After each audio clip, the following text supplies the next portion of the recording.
Welcome, welcome, welcome. Welcome to Dave's Spooky Stories. I'm your host, Dave. Tonight we're doing a collection of 5 night shift stories. Please like and subscribe and leave your comments below. Story number 1, Nightcrawlers. Back when I was about 12, I used to make a little extra cash hunting nightcrawlers. It was fun, and it beat mowing lawns in the scorching sun.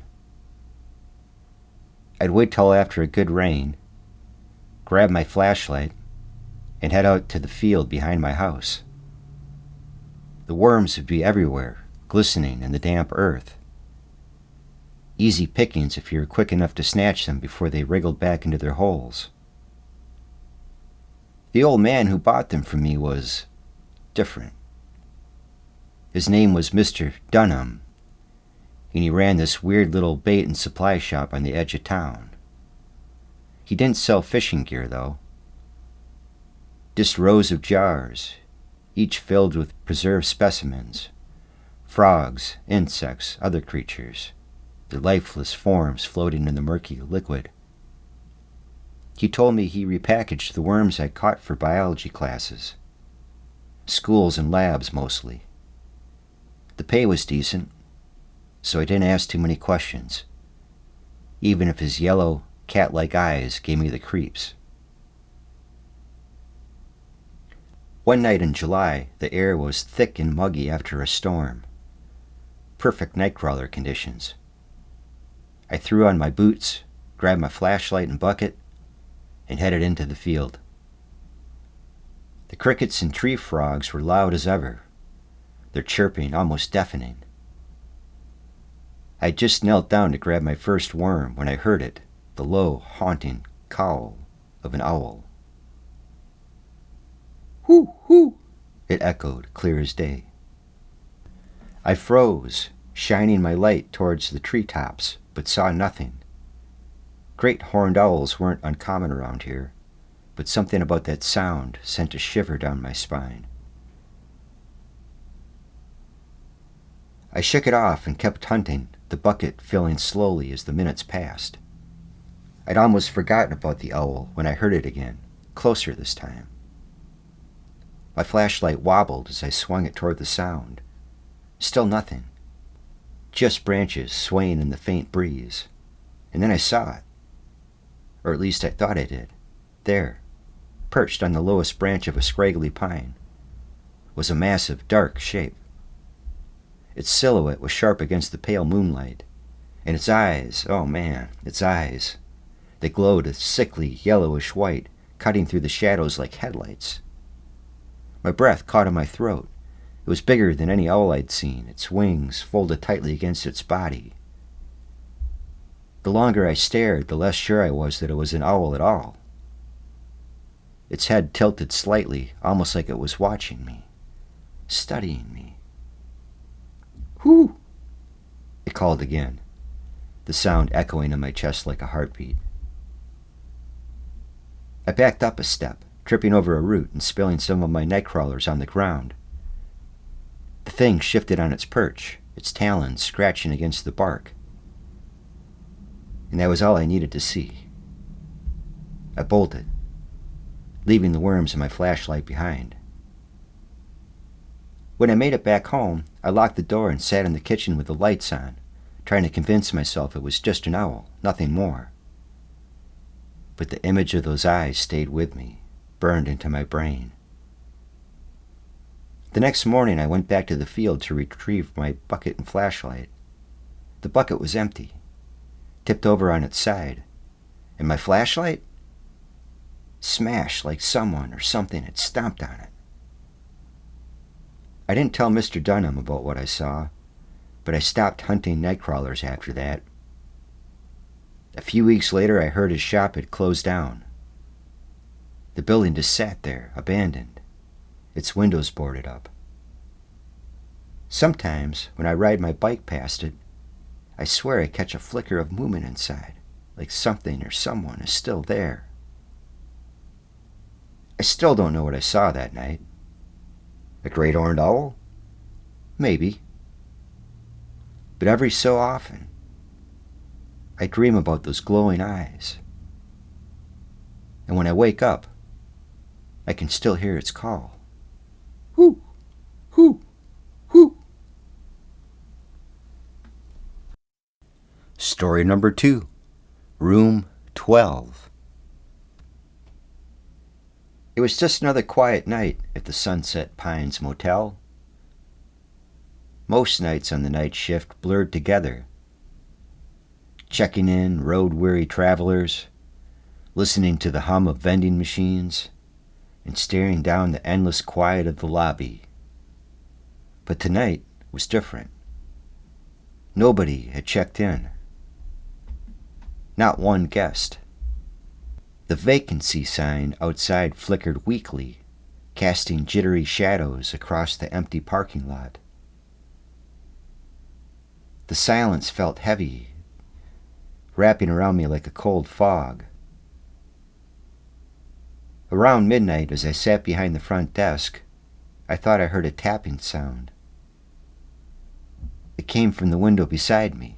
My heart skipped a beat, but when I turned to look, there was nothing there. Just the empty highway stretching into the darkness. I shook it off. Must have been the wind, I told myself, though the night was deathly still. I tried to focus on my crossword puzzle, but minutes later, the phone rang. The old rotary phone's shrill ring echoed through the lobby, making me jump. That phone never rang unless it was a guest calling from their room. And tonight there were no guests. Hesitant, I picked it up. "Sunset Pines Motel," I said, my voice tight. "How can I help you?" There was no response. Just dead air. And then a soft click. My pulse quickened as I hung up. I glanced at the old security monitor on the desk, scanning the black and white feeds from the motel's cameras. The parking lot was empty. The corridors were still.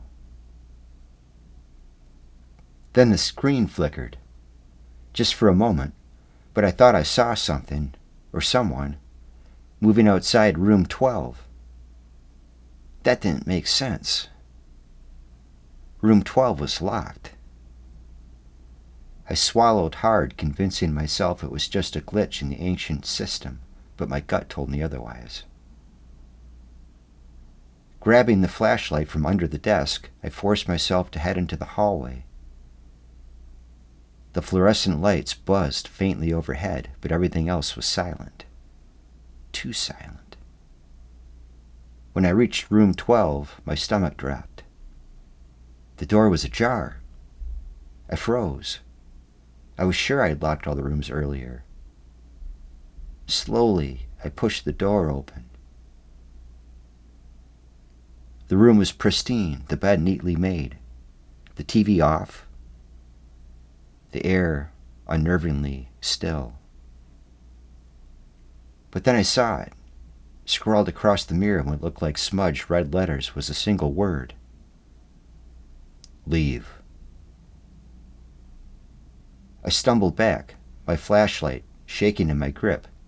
Every instinct screamed at me to get out. I bolted down the hall, past the front desk, and out to my car. My hands fumbled with the keys as I started the engine and sped off into the night. The neon glow of the vacancy sign shrinking in my rearview mirror. I never went back to the Sunset Pines. The next morning, my manager called, but I didn't even pick up. Later, I heard through the grapevine that no one's been able to clean the word off that mirror. Not entirely. In room 12, it stays locked now. Permanently. Story number 3.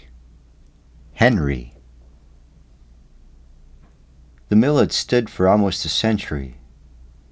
98 years of weaving threads and whispered secrets into the air. By day, the rhythmic hum of the knitting machines drowned out the creaks and groans of the building's age. But by night, when the day shift clocked out and the lights dimmed, the factory seemed to exhale, its long-forgotten stories rising like threads of mist. I worked alone in the sorting department, a cramped corner of the factory tucked away from the main floor. The machines here were quieter than the others, a stark contrast to the uneasy silence of the surrounding hallways. It was always cold here, colder than it should be, as if the walls held on to more than just the chill of the night.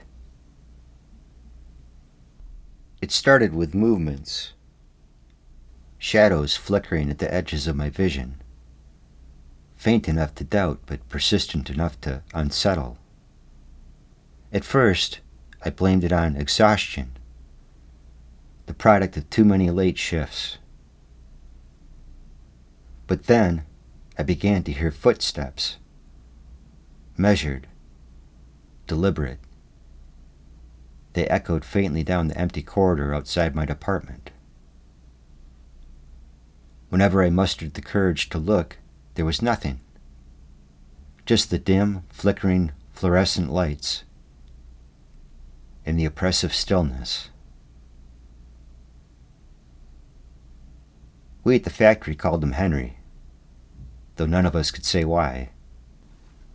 The name seemed to attach itself to the apparition like lint to fabric. Maybe one of the old-timers had whispered it once, passing the name down through decades of stories. Henry was harmless, or so we liked to believe. His appearances were fleeting.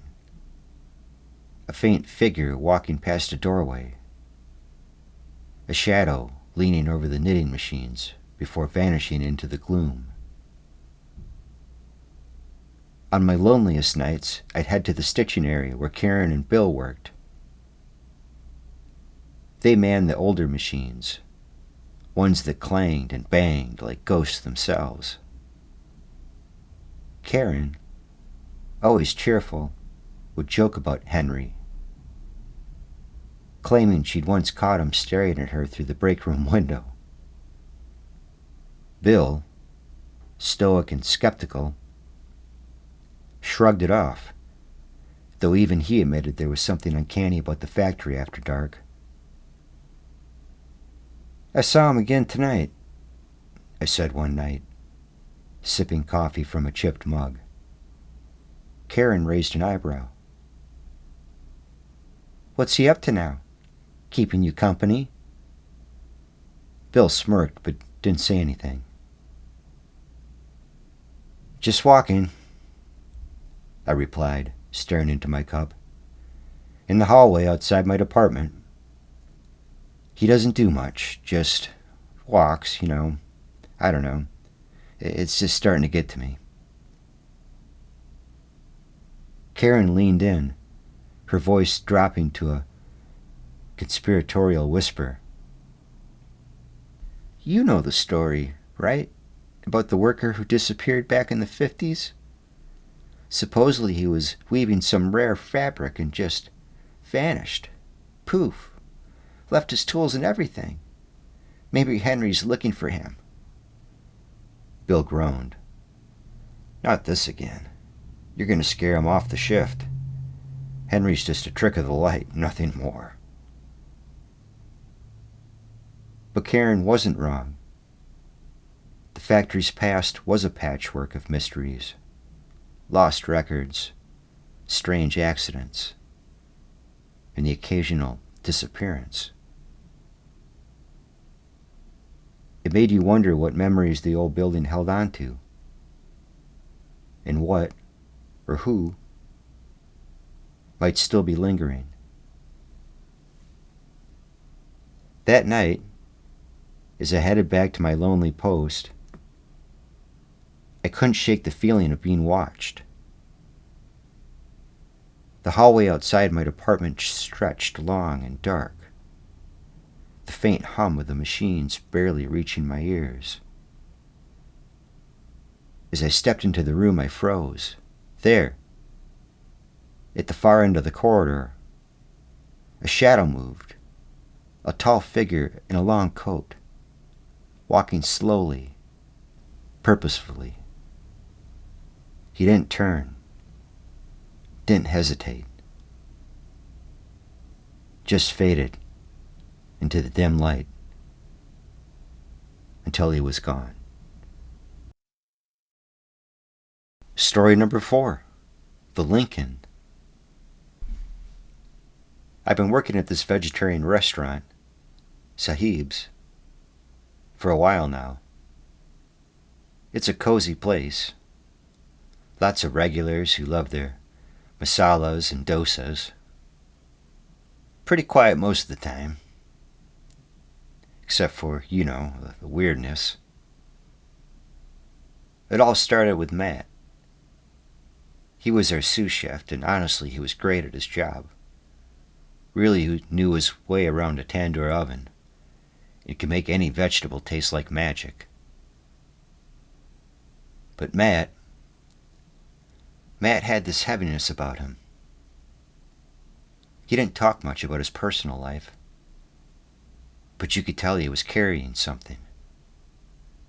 The kind of thing that shows in someone's eyes. His brother had died in some accident, and I guess that really messed him up. He inherited this old black Lincoln Mark III from his brother, and sometimes, on breaks, he'd just sit out back in it with the engine off, sipping on a beer. It wasn't like he was wasted or anything. Just drinking, staring out the windshield like he was somewhere else entirely. I think that car was his connection to his brother. He'd sit in it like it was his church or something. We got along, me and Matt. One time, after the restaurant closed, we stayed late messing around in the kitchen. On a whim, we decided to stick a couple hot dogs in the tandoor oven, just to be funny. Totally not vegetarian. But we figured no one would find out. Matt joked about putting a sign on the door that said, "Now serving hot dogs." We grabbed some beers and sat at the counter watching old SNL clips on his phone while the dogs cooked. Matt laughed so hard at one sketch that for a moment he actually seemed happy. I'll never forget that. A few months later, Matt wasn't coming to work as often. When he did, he was quieter, more withdrawn. Then one night, he didn't show up at all. The next day, the chef owner went next door to check on him. Matt had been living in the old house that the owner owned, just a few steps away from the restaurant. He found him there, upstairs. Matt had taken his own life. I can still see the way the chef looked when he came back into the kitchen that day. Pale, shaking, and lost for words. None of us really knew what to say or do. The cops came, then the coroner, and just like that, Matt was gone. The house next door went quiet after that, like the air inside had turned to stone. The Lincoln stayed, though, parked in the gravel lot behind the restaurant, right where Matt had left it. Nobody moved it. None of us dared to. It felt wrong somehow.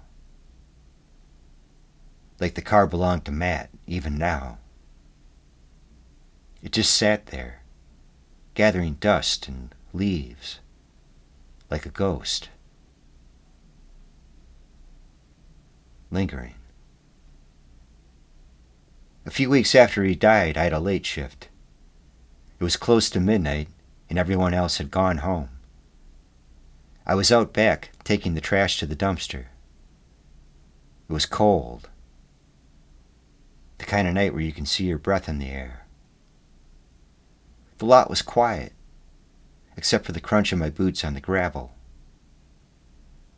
The Lincoln was there, as usual. But as I was tossing a bag into the dumpster, I heard this faint click. It was the sound of a door latch. I froze, staring at the car. My first thought was that someone was messing with me. Maybe one of the customers wandered back there by mistake. But no one was there. And then I saw it, a flicker in the driver's seat, like someone shifting around. My heart started pounding.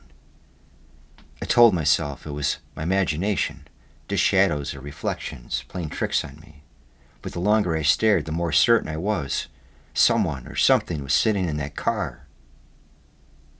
I whispered, "Matt?" I don't even know why I said it. It just came out. The figure didn't move, but I swear the air got colder. I could smell beer and cigarette smoke. Matt's smell. It hit me so hard I almost gagged. My feet started moving before my brain could catch up, and suddenly I was walking toward the car. I don't know what I was thinking. Maybe I just wanted to prove to myself that it wasn't real. I reached for the door handle, my hand shaking. When I opened the door, the seat was empty. Nothing but cracked leather and the faint whiff of old upholstery. I was about to close it when the radio came on out of nowhere. Just static at first, loud enough to make me jump. And then voices, garbled, broken voices. I couldn't make out what they were saying, but it sounded like laughing and whispering, all mixed together. I slammed the door and stumbled back, my heart racing. The static cut out, and everything went silent. I ran back inside, locking the door behind me, and stood there, trying to catch my breath. My hands were shaking so bad I couldn't even take my apron off. I haven't told anyone about that night. Every time I go out back, I keep my distance from the car. I still see it sitting there. It's black paint, dull and scratched. The window's fogged over. I try not to look too long, but sometimes, when I glance at it, from the corner of my eye, I swear I see someone in the driver's seat. Story number 5. Tree Farm. I never thought guarding a Christmas tree farm in the middle of summer would be anything but boring. After all, who even cares about Christmas trees in June? But that farm, 340 acres of carefully nurtured pines and firs, needed someone watching over it year-round. Turns out, the trees were worth their weight in gold to the right people. The rumors about cartel activity weren't just whispers. They were real. It was a strange job. I was the only guard for miles, with nothing but a flashlight, a rusty truck, and an old shotgun the owner insisted I keep, just in case. The farm itself was eerily quiet, the summer heat baking the fields and filling the air with the sharp, resinous scent of pine needles. The trees stood in perfect rows, their lush green seemingly out of place against the dry, sun-scorched earth. Even at night, when the stars lit up the sky, there was something unsettling about walking between them, the way the moonlight cast shadows through the branches. It felt like the trees were watching me as much as I was watching them. The owner had warned me about the cartel. Apparently they found a way to steal trees, dye them in a natural green to make them look fresh, and stash them until December. Then they'd sell them for stacks of cash in cities across the state, out of state even, claiming they were premium stock. It sounded absurd, cartels dealing in pine trees instead of marijuana plants. But there had been reports, break-ins, entire sections of farms cleared out overnight. I didn't ask too many questions when I took the job, but every now and then I wondered if I was just a glorified scarecrow. The first few weeks were uneventful. Hot days, quiet nights, and an occasional deer darting across the fields. I'd drive the perimeter in the old truck, shining the flashlight between the rows of trees, but never saw anything unusual. Then one night in late June, everything changed. It was just past midnight when I heard the sound of an engine in the distance. A low, rumbling growl that didn't belong. I killed the truck's lights and waited, listening as it grew louder. It wasn't long before I saw them. Two dark SUVs creeping down the dirt road that cut through the farm. Their headlights were off, but the moonlight reflected off their windshields, giving me just enough to see. I felt the cold knot tightening in my stomach as I gripped a shotgun from the passenger seat. Staying low, I stepped out of the truck and moved towards the nearest rows of trees, trying to keep myself hidden. The SUV stopped near one of the storage sheds, their doors opening silently. Figures emerged, men in dark clothing, their movements quick and deliberate. They weren't here to pick out a Christmas tree for their living room. These guys meant business. My heart pounded as I watched them. They had tools, chainsaws, axes, and they worked fast, cutting down the trees closest to the shed and dragging them into the shadows. I counted 6 of them, all wearing gloves and masks. One of them paused, standing still for a moment like he'd sensed something. He turned his head toward me, and I ducked behind a tree, holding my breath. For a long moment I stayed frozen. The only sound was the dull roar of the chainsaws and the rustling of the branches. Then the man turned back, barking orders to the others. I knew I couldn't take them all on, not alone. My job was to watch, not fight, but something told me I couldn't just stand there either. I eased back toward the truck, keeping low, and climbed in as quietly as I could. My hand shook as I started the engine, praying it wouldn't sputter too loud. I drove off toward the main road, watching the SUV shrink in the rearview mirror. Once I hit the highway, I called the owner, my voice trembling as I told him what I'd seen. He promised to call the police. But even as I hung up, I wasn't sure if they'd show up in time. Later that night, I returned to the farm, the air thick with the smell of sap and cut wood. The SUVs were gone, but they'd left their mark. Dozens of trees reduced to stumps, their branches scattered like debris from a storm. I didn't sleep much after that. For the rest of the summer, every rustle in the trees, every shadow that flickered under the moonlight, felt like a warning.